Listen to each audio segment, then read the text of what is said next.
The next few weeks were hard. Daniel was suspended during the investigation. The plant continued without him. His paycheck stopped for a period, and their savings took a hit. Neighbors whispered, co-workers avoided extended eye contact, and Daniel felt the sting of judgment like cold rain. But in the quiet of their living room, after Lily fell asleep and the house hummed with gentle light, something else grew: connection. Maria, though scared, held his hand and said, "We'll figure this out together." Lily made a drawing with a big heart and the words, "Daddy Brave," scribbled across it. Those small acts of love strengthened him in ways the paycheck never could. He began to see the cost of being dishonest wasn't just external, it had eaten away at his sense of self. He took temporary odd jobs, fixed a neighbor's fence, and did anything to keep the bills moving.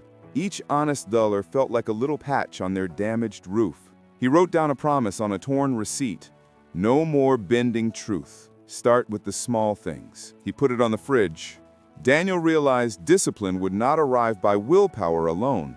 It needed structure. He made a list of small rules and kept them simple. Wake with the alarm, read for 30 minutes, call Maria during lunch, and leave work at work. He stuck the list where he could see it. The first weeks were clumsy. He forgot, he slipped, he swore. He started again. But slowly the rules stuck like tape over cracks.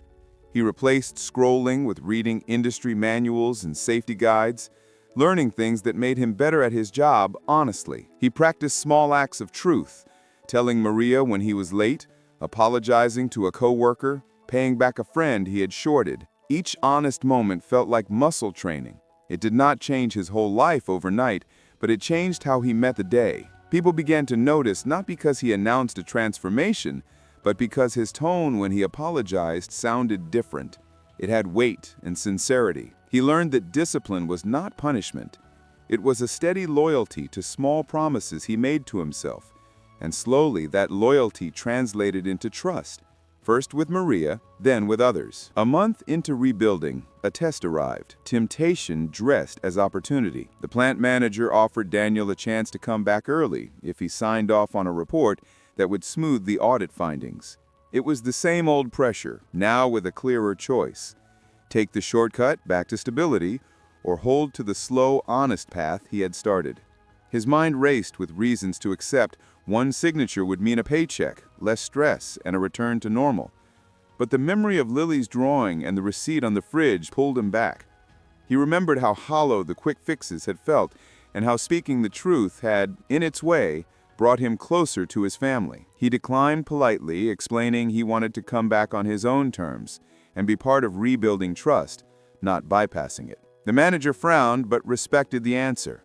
It cost him time, but it bought something harder to buy: peace. Walking home that evening, Daniel felt small and proud at the same time, like a man who had refused a well-polished lie. When he returned, after a long review and community meetings with safety officers, Daniel was put on probation but allowed back.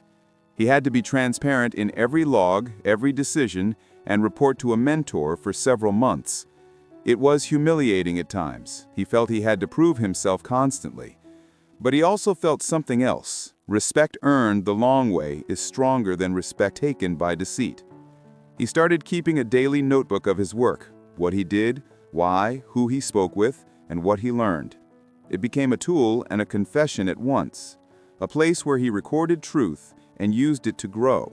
Co-workers slowly came around when they saw him own mistakes and correct them publicly. He learned to say, "I was wrong," without adding excuses. People began to ask his opinion again because it was reliable. Lily noticed when he came home with spare energy to play, not with a pretense of cheer hiding anxiety. Maria smiled more easily now. Trust, like a plant, needed water and time. Daniel learned there was dignity in slow recovery. It might not look glamorous, but it produced a sturdier life. He kept the receipt promise on the fridge for years, proof that small vows can outlast storms. One surprising part of his recovery was learning to quiet his mind. Maria suggested he try simple breathing exercises to manage stress and the urge to cut corners. He scoffed at first, thinking meditation was for others, not for a maintenance supervisor who got his hands dirty. But he tried it in the garage, 5 minutes before bed. Those minutes became a refuge where he watched the inner voice that once whispered excuses and learned to name it without obeying it. He called it the small liar, the voice that offered easy paths and quick fixes. Naming it made it weaker. He could hear it and decide not to follow. With breath and honesty, he built a habit of disciplined thought. He learned to ask himself 2 questions before any choice. Is this true? And will this matter in 5 years? The answers didn't always make choices easy, but they cleared fog and made decisions less reactive and more intentional. That small ritual protected him from impulsive moves that would have erased months of work. A year later, the plant faced a real emergency. An older machine threatened to break and could injure someone if ignored for cost reasons. Management considered delaying repairs to save budget. Daniel remembered the old shortcuts and the price he had paid. He submitted a blunt report recommending immediate shutdown for safety repairs, even though it would cost production time and draw criticism. The decision cost the company time and money that quarter, and a few managers grumbled at his straight answer. But the repair prevented what might have been a serious accident. Afterward, the CEO publicly commended the plant for preventing a serious incident and praised the team for their integrity. Daniel's report was read aloud as an example of responsible leadership. That moment was quiet but profound. It showed Daniel that honesty could be costly at first, but it also saves lives and builds reputations that last. He felt a quiet satisfaction, not from recognition, but from knowing he had not betrayed his word or his family. The plant's culture shifted a little. Honesty no longer felt naive, but practical and necessary. Back at home, the changes reflected in small but important ways.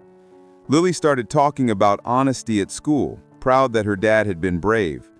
Maria took more nights off to rest because Daniel now shared chores without being asked. They planned a small trip to a nearby lake and actually saved for it, making every small sacrifice together. The trip was not extravagant, but sitting by the water with Maria and Lily, Daniel felt an unclenched ease he had not known in years. He realized the truth. Discipline and honesty were not punishments, but pathways to presence, being fully where he was with the people that mattered. He read to Lily about choices and courage. She asked questions he used to avoid, and he answered with stories he wished he had heard when he was young. Those moments mended the invisible thread that had frayed during the audit and suspension. Family trust, once cracked, can be repaired by consistent, honest acts. Daniel's life was not perfect, but it had a sturdier center now. Years later, Daniel would sometimes find himself in front of a mirror and remember the man who once smoothed numbers and smuggled small lies into reports. He hardly recognized him. The difference wasn't flashy, it was internal and steady, a sense of alignment between who he said he was and who he acted as. He had learned that identity is shaped by small, repeated choices, not single grand gestures. He started mentoring a younger coworker who showed the same signs of moral compromise he once had, and shared his story without sugarcoating it. He told him about the receipt on the fridge and Lily's drawing, and how the small liar had once been convincing. The younger man listened, surprised that someone would be so honest about failure. He began to change little habits after that conversation, and Daniel felt something like redemption, not because he deserved it, but because his honesty had become useful. He realized true strength is not in never falling, but in choosing the path up every time. He had built a new muscle, the muscle of truth, and that muscle kept him steady when storms came, because it had been trained by daily small tests. If there is one thing Daniel's story teaches us, it is simple.